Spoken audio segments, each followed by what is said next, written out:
انا جبت لك طريقه تروح بيها 5 دول اوروبيه من غير ما تخرج بره مصر اصلا، وكل اللي تعمله انك تيجي بورسعيد. مش مصدقني؟ طب تعال تنزل عند ميدان الشهداء وتشتري الكيس ده، هتاكل الحمام ولا كانك في لندن.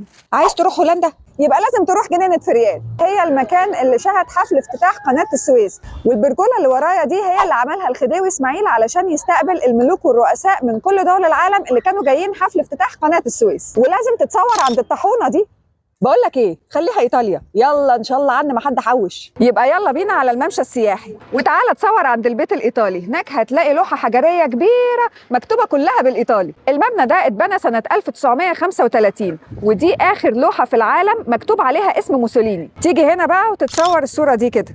ها، ايطاليا دي ولا مش ايطاليا؟ وانت جنب البيت الايطالي بقى بالمره يعني هتعدي على الفنار ده اول فنار خرساني في العالم كله. ولما تخلص الممشى بقى ده هتشوف في اخره اول مول اتعمل في مصر اسمه سيمون ارزت، اتعمل سنه 1932. بقول لك ايه، تعال نروح فرنسا، دي مش بعيده، من هنا اخر الشارع ده. وانت تعرف ان انت تقدر تعدي من قاره افريقيا لقاره اسيا في 4 دقايق بس، وببلاش كمان. لما تركب المعديه بتاعت بورسعيد هتوديك من بورسعيد اللي في قاره افريقيا لحد بور فؤاد اللي في قاره اسيا. ما تنساش بقى وانت راكب المعديه تبقى معاك عيش علشان تاكل النورس. واهلا بيك في بور فؤاد، وتنزل منطقه الفلل تتصور هناك احلى صور مع الفلل المعموله على الطراز الفرنساوي. وانت ماشي بقى في منطقه الفلل في بور فؤاد هتلاقي الشارع اللي اتصور فيه فيلم الباب المفتوح بتاع فاتن حمامه وصالح سليم، الشارع اللي ورايا ده. وبالمره ابقى اخد لك صوره مع تمثال الملك فؤاد اللي اتسمت بور فؤاد على اسمه. وتعدي كمان على جبال الملح، هتاخد هنا احلى صور ولا كانك في اوروبا. اركب المعديه بقى وارجع على بورسعيد، بس قبل ما تمشي عدي على حي العرب. ناس هنا عايزه تقول لك رساله. شرفونا وتعالوا تتفرجوا عندنا، كادلونات كلتها. هنا احنا بنبيع بنطلون زي دوت ب 60 جنيه، بنبيع دفايه زي كده ب 100 جنيه، بنبيع عبايه ب 200 جنيه. يجوا يزورونا نشوفهم ويشوفونا. وانت في بورسعيد كمان اوعى تفوتك رقصه السمسميه.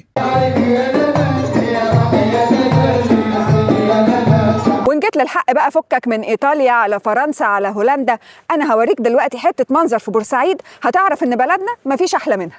إحنا دلوقتي واقفين على ناصية قارة أفريقيا. عمرك سمعت المصطلح ده قبل كده؟ المكان اللي ورايا ده هو ملتقى قناة السويس بالبحر المتوسط.